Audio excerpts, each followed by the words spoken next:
Romanos capítulo 8 en el versículo 31. Ahí vamos a empezar, porque vamos a revisar que hay preguntas. A estas preguntas regularmente se le conoce con el nombre de preguntas retóricas. ¿Por qué razón? Porque son preguntas que encuentran su respuesta en la misma porción. O sea, no se está preguntando como quien quiere saber, sino más bien como quien quiere confirmar, ¿verdad? Ese es el chiste de la pregunta, para que nosotros a través de la respuesta digamos, bien, pues claro, ¿verdad? Claro, lógico, ¿verdad? Esa es más o menos la idea de estas preguntas. Si nosotros vamos al contexto inmediatamente anterior de esta porción que vamos a leer, vamos a descubrir que todo el capítulo viene hablando, en el capítulo 7, de la lucha espiritual, que significa luchar contra el mundo, luchar contra la carne, luchar contra el diablo.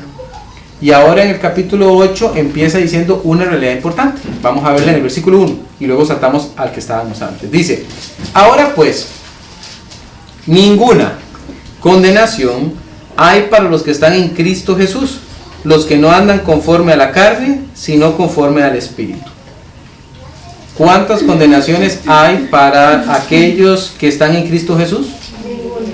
Ninguna. Ninguna. Y si no hay ninguna, eso quiere decir que no hay ninguna. No la busque. No le busque las 5 patas al gato, ¿verdad? Usted está en Cristo Jesús, no hay condenación para usted. Esa es una de las cuestiones más complicadas de entender, especialmente cuando uno ha tenido un contexto donde se le ha dicho que la salvación se puede perder. Recuerden que aquí lo hemos dicho una y otra vez, la razón por la que la salvación no se pierde es porque no depende de usted. Si dependiera de usted, de fijo ya la perdió. Igual si dependiera de mí. Pero como no depende de nosotros, eso lo vamos a aprender hoy, sino que depende del Señor Jesús. Como Él es el que puso las reglas, Él dice, ¿sabe qué? Si usted está conmigo, no hay ninguna condenación para usted. Ninguna.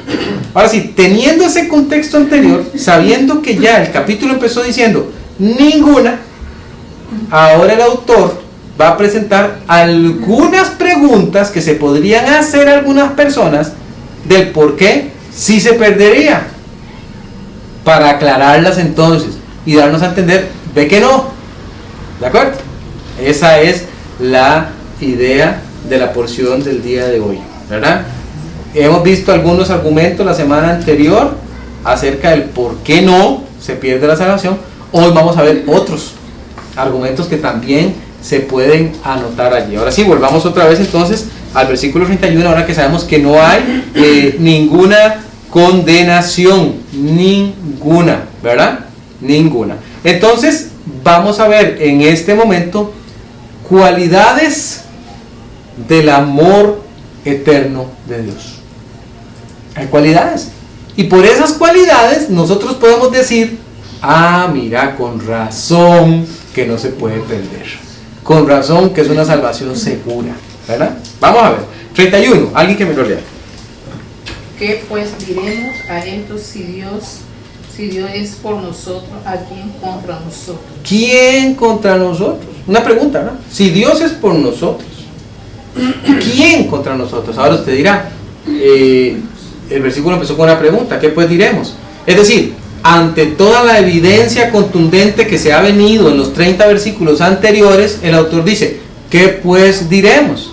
Si Dios es el que ha diseñado la salvación del ser humano, si Dios es el que ha puesto su propia persona para respaldar la salvación, entonces el autor dice, bueno, llegamos a la conclusión que Él está por nosotros.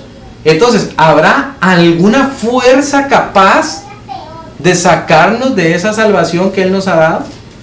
Entonces, el primer argumento que pone el autor en esta porción es: la salvación es eterna porque es de Dios.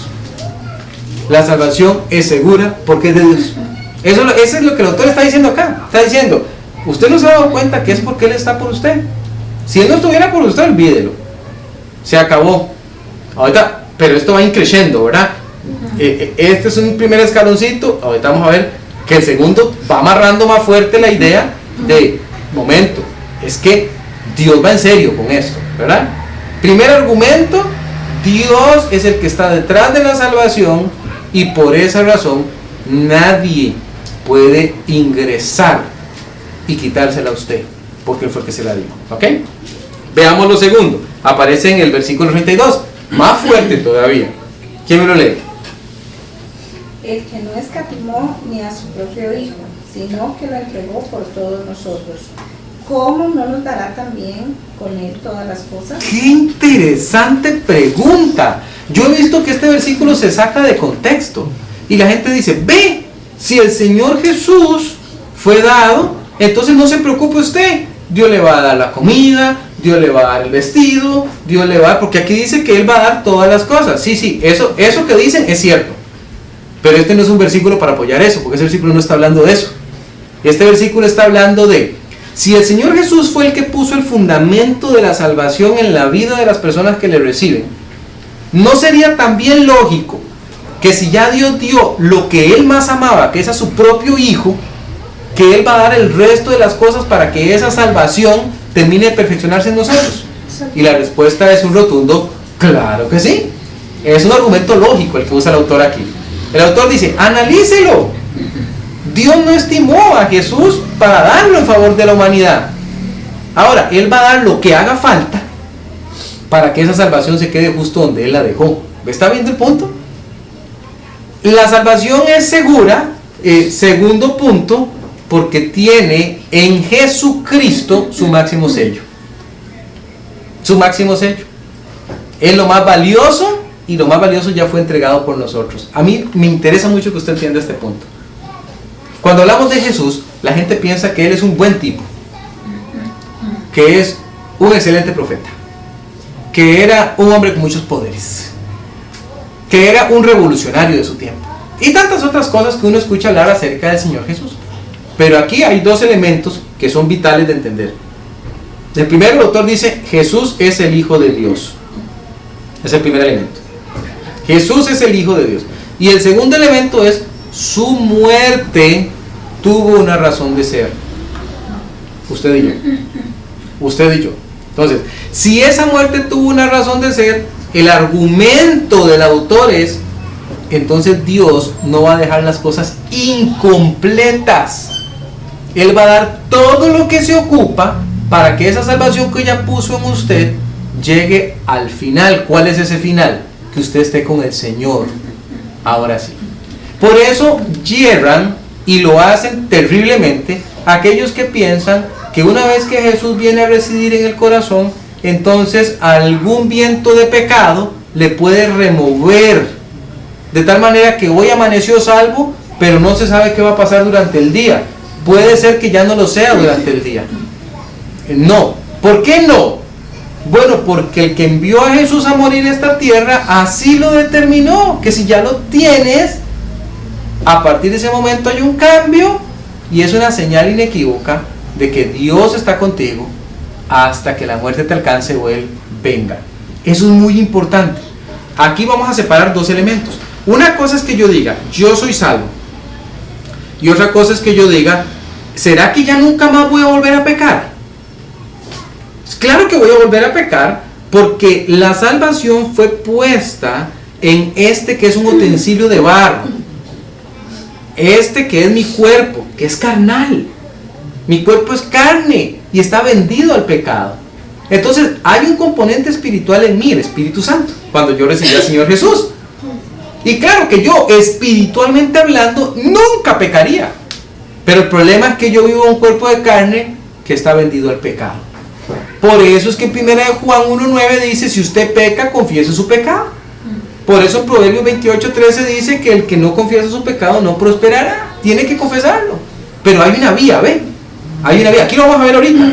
Hay una vía para encontrar el perdón. Pero ese perdón de mi pecado no tiene nada que ver con que yo diga, oh Señor, pequé y ya no soy tu hijo. Vine a confesarte para volver a ser tu hijo. ¿Le suena lógico eso? ¿Le suena lógico que un hijo suyo comete un error y venga a decirle, uy, yo sé papi que yo no fui tu hijo mientras pequé, pero ahora que me arrepentí vuelvo a ser tu hijo? ¿Le suena lógico eso? Bueno, tan ilógico como ahorita usted lo está pensando, muchas personas lo piensan. Entonces, esa no es una salvación. Cuando usted piensa de esa manera, no es una salvación que dependa de Jesús, es una salvación que depende de su buen comportamiento. No depende de Jesús. Y eso no es así. Al igual que nuestra relación con nuestros hijos, aunque ellos se porten mal, seguirán siendo nuestros hijos. Y eso es algo que necesitamos entender. Necesitamos entenderlo. Ahora usted me dirá, pero ¿qué pasa con aquellas personas que no sufren cambio, como vimos la vez pasada? Bueno, muy posiblemente todavía no le tienen como Salvador, porque no ha cambiado. Tal vez manifestaron de la boca para afuera, porque recuerde que en Romanos 10:9 la palabra es muy clara. Tiene que haber una transformación. Confesión con la boca, creer en el corazón. Si hay solo confesión con la boca y no hay creer en el corazón, no se es salvo. No se es salvo. Nada más fue algo que se dijo de los labios para afuera, ¿verdad?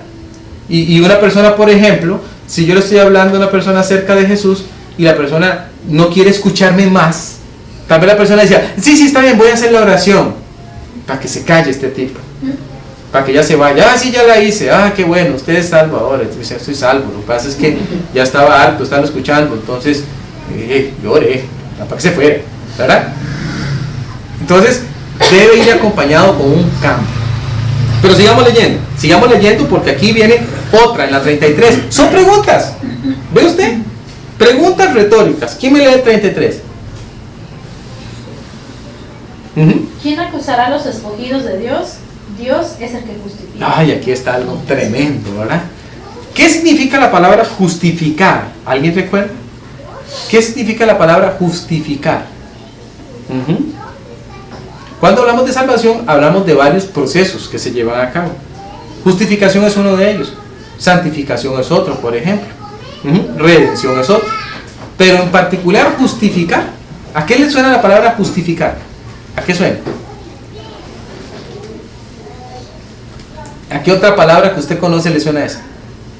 Hermano, que nosotros nada, lo que nosotros tenemos vale algo. La justicia es nosotros, es lo que Bien. nos hace dar el valor. Ahí está la palabra, justicia. Justificar es el proceso por medio del cual Dios me ve a mí justo. Justo. Ahora, ¿por qué Dios me ve a mí justo? Porque yo he hecho méritos para que Él me vea justo. ¿Ese es el asunto? Entonces, porque si así fuera, tendríamos que empezar a preguntarle a alguien que nos diga cuáles son esos méritos.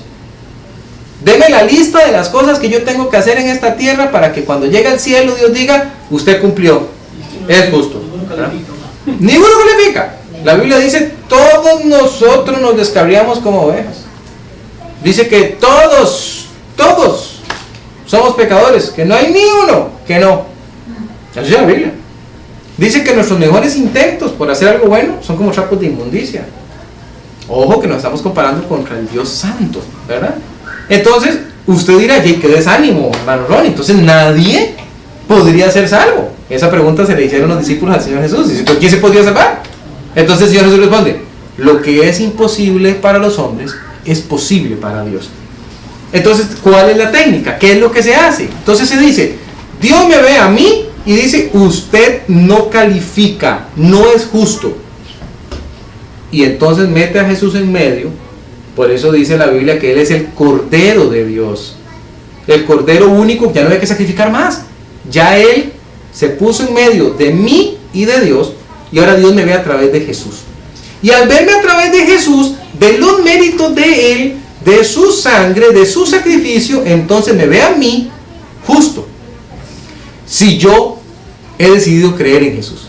Cuando yo creo en Jesús y le hago el Señor de mi vida, es decir, el que me va a gobernar a mí, Dios dice, ok, yo ahora te veo a través de Jesús. Y cuando te veo a través de Jesús, te veo justo.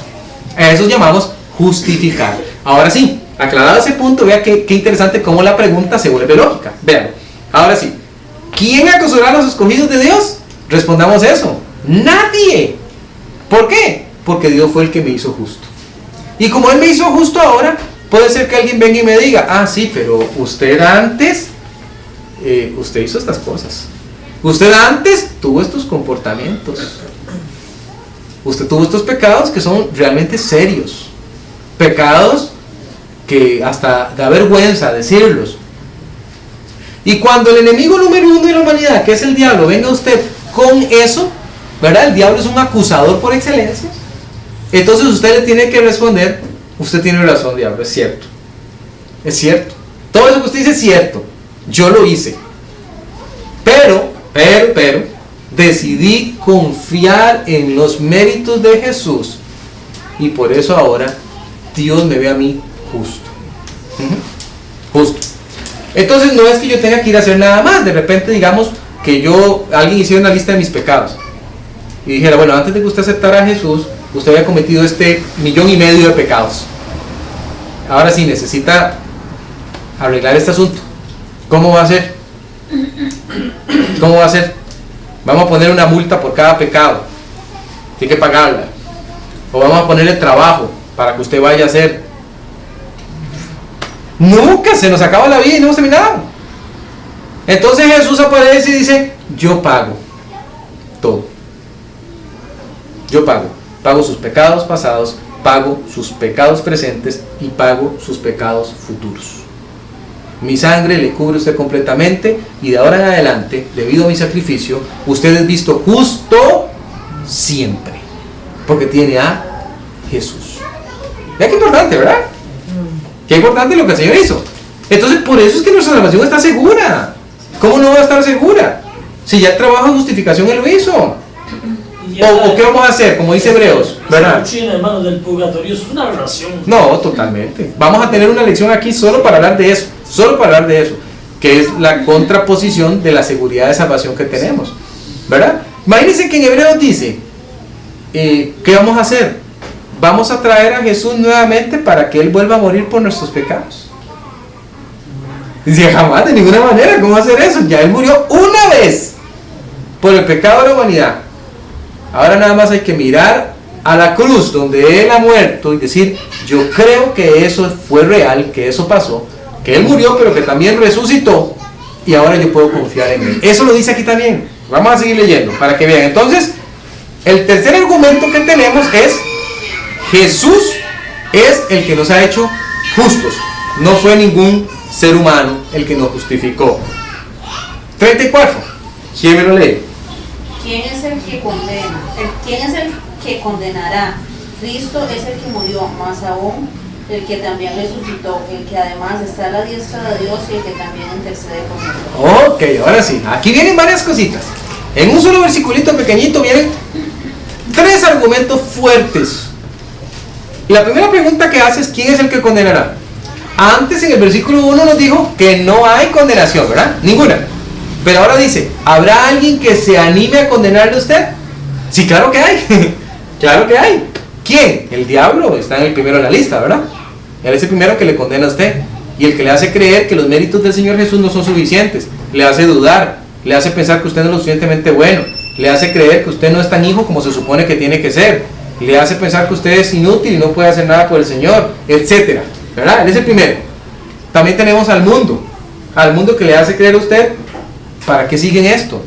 Para que usted está mejor el mundo. Vea qué montón de cosas, vea qué oferta más amplia tengo para usted. No pierda su tiempo con Dios. Y también tenemos su carne, su propio cuerpo, que dice, valdrá la pena, estás buscando tanto de Dios.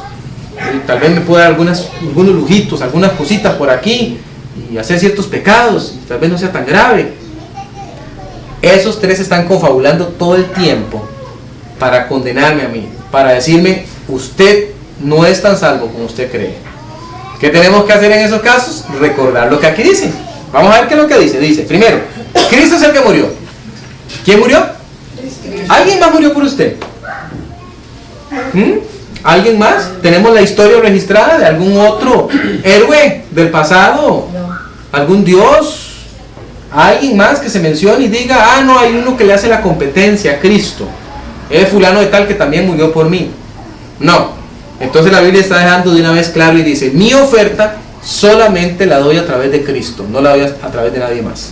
Ese es un criterio de seguridad para nosotros. Segundo, más aún, el que también resucitó.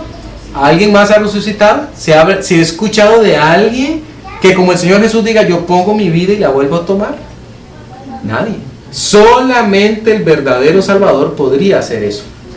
Por eso nosotros estamos creyendo en el enviado de Dios, el verdadero.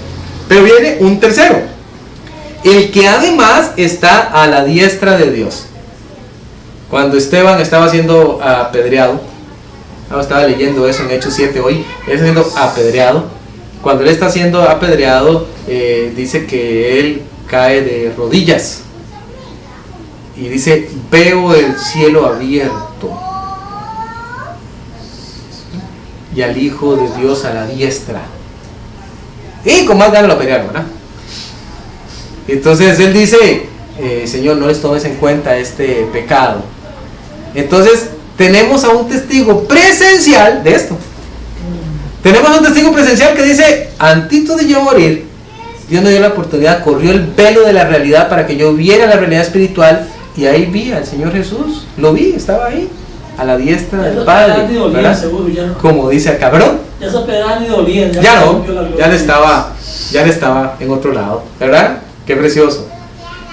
A la diestra, ¿qué es eso? ¿Qué quiere decir que Él está a la diestra? ¿Qué quiere decir que está a la derecha de Dios? Una posición de poder, una posición única y exclusivamente dada al Hijo de Dios, al Señor Jesús. No se dice de nadie más que esté a la diestra del Padre. Es el puesto del Hijo de Dios el Salvador. Sigamos viendo. El que también intercede por nosotros. Murió, resucitó, está a la diestra del Padre. ¿Y qué está haciendo por nosotros? ¿Qué cosas cree usted que hace Él por nosotros? ¿Qué cosas intercede? ¿Ah? Cuando usted pide perdón por sus pecados, dice la palabra de Dios: abogado tenemos para con el Padre, a Jesucristo. ¿Qué es lo que Él hace? Lo mismo que hace un abogado. Padre, tu hijo ha pecado, pero se está amparando a mis méritos para pedirte perdón. Perdónale, mírale a través mío. Si el Padre dice: está perdonado, porque el Hijo está intercediendo. ¿Comprende ese punto? Ningún ángel intercede, ningún santo intercede, solo Él. No vemos de otros ángeles que digan: y también tal cosa. Nadie mete la cuchara ahí. Es solo el Hijo, solo Él, el Hijo de Dios. Nadie más tiene ese derecho. Por más buena persona que haya sido sobre esta tierra, por más buenas obras que haya hecho, el único que intercede es el Señor Jesús. Y como usted ha depositado su confianza en Él, Él está intercediendo por usted para que viva la vida que Él quiere que usted viva. Otro criterio, por eso le decía que esto iba como increciendo, ¿verdad? Va para arriba, vamos al 35. Ahora se pone más emocionante, porque ahora el autor va a decir: bueno, está bien. Tal vez usted no piense que sean personas las que puedan separarle de el amor de Dios, pero tal vez sí haya circunstancias. Entonces va a listar algunas circunstancias. Vamos a ver, dice: ¿quién nos separará del amor de Cristo? Viene la lista: tribulación, o angustia, o persecución, o hambre, o desnudez, o peligro, o espada. De hecho pone un caso y dice: como está escrito, por causa de ti somos muertos todo el tiempo, somos contados como ovejas de matadero. Este versículo se cumplió en su plenitud en la persecución de los cristianos. La gente moría por la causa de Cristo. Entonces alguien tenía la duda: si yo muero, ¿la muerte será capaz de separarme? ¿Algo tan tremendo como la muerte podrá lograr separarme? Y de repente yo no sea rescatado, salvado. Al tener esa pregunta, era muy real. Vea lo que sigue. Antes, en todas estas cosas somos más que vencedores por medio de aquel que nos amó. Yo quiero que usted vea eso. ¿En cuáles cosas somos más que vencedores? En todas. La lista que dio y la que va a dar ahorita y otras más. Entonces yo digo: ¿la muerte? ¿Soy más que vencedor en la muerte? Sí. ¿La persecución? ¿Soy más que vencedor en la persecución? Sí. ¿La aflicción? ¿Soy más que vencedor en la aflicción? Sí. Ahora, la pregunta es: ¿por qué? Porque Jesucristo me salvó. El hecho de que yo sea victorioso es un resultado de lo que Cristo ha hecho en mí. Ya Él me ha rescatado a mí, me ha hecho un vencedor. Por eso es que ahora puedo decir tranquilamente: no hay ningún problema. Por eso el Señor Jesús decía: no le teman a quienes pueden matar el cuerpo. porque esos no deciden hacia dónde va el espíritu una vez que muere. Témale más bien a aquel que sí puede decidir qué va a pasar con su espíritu. Entonces la muerte no tiene poder alguno sobre la persona que ha confiado en el Señor Jesús. Ni siquiera la muerte. ¿Ha escuchado usted el dicho que dice, solo la muerte no tiene solución? Aquí está diciendo que la muerte sí tiene solución si usted tiene a Cristo, ¿verdad? Entonces más que vencedor. Pero sigue la lista. Vamos a ver. Por lo cual, ahora sí, aquí viene una frase que yo quiero que cada persona asistente acá esta noche y cada persona que también nos ve allá por internet salga seguro de acá y diga, yo también soy de las personas que está segura. Un día yo llegué a la iglesia y había una ancianita, muy viejita, por lo menos eso aparentaba, se veía muy viejita, y estaba sentada al frente de mi clase de escuela dominical. Entonces yo llegué a abrir la clase y yo no pude evitar ver que ella estaba sentada ahí, que estaba llorando. Yo estaba muy joven, ni casado estaba, y fue como una situación así incómoda de... Sí, que abrí la puerta, dejé las cosas de la clase y me senté a la parte de ella y yo le pregunté, ¿qué le pasa a mi hermana? Y ella me dijo que tenía miedo a morir. No murió tan rápido, porque yo me casé, tuvimos sanado y todavía el Señor sigue vivo. No murió tan rápido como ella creía, ¿verdad? Pero en aquella ocasión, yo le conforté con aquel versículo que dice que el morir es ganancia. Por eso la muerte de los santos, de aquellos que hemos creído en el Señor Jesús, es estimada ante los ojos de Jehová. Ajá. Por eso es estimada. Ante los ojos de los hombres no es estimada. Vamos al cementerio, qué pereza, hace mucho calor, está lloviendo, que esto termine ya, me quiero ir, ¿verdad? Ya deje el cuerpo ahí, ya vámonos y olvidémonos del muerto. Pero ante los ojos de Dios, esa muerte es estimada, no por la muerte misma, sino por el destino del que ha muerto, ¿verdad? Que ahora está conmigo. Eso es lo que hace que sea estimada la muerte ante los ojos de Él. Entonces dice aquí, estoy seguro, yo espero que usted esté seguro, que salga aquí y diga, claro que yo estoy seguro, segurísimo, no hay nada que me remueva. Dice, ¿de qué? Viene la lista, ni la muerte, ni la vida, ni ángeles, como el diablo es un ángel, ¿verdad? Ni principados, ni potestades, ni lo presente, ni lo porvenir, ni lo alto, ni lo profundo, ni ninguna otra cosa creada, por si acaso se hubiera quedado alguna, nos podrá separar del amor de Dios que es en Cristo Jesús, Señor nuestro. Cuando usted viene a decirle, mire, pero es que usted puede perder su salvación, acuérdese de esta porción, nada de lo que yo sé y de lo que no sé me va a poder separar del amor de Dios que es en Cristo Jesús, y como yo confío en Cristo, yo cuento con ese amor y nada me puede separar de Él, nada. Mire que me jalé una torta, mire que hice un pecado terrible, mire que cometí un error, dígalo como usted lo quiera decir, el Señor siempre le recibirá y le perdonará esa falta, por más grave que usted crea que es, pero su salvación está segura en Él. Eso es lo que dice la palabra de Dios, por lo cual estoy seguro. Hay cristianos que viven años creyendo que en cualquier momento pierden su salvación. Gastan tanta energía en eso, energía que podrían usar para llevar el evangelio a otros, energía que podrían usar para crecer en el Señor, y la están perdiendo por eso. Un día tuve que ir a hacerme unos exámenes, estaba en el hospital, tantas señoras hablando, y una lloraba copiosamente, ¿verdad? Y yo no puedo evitar percibir las cosas.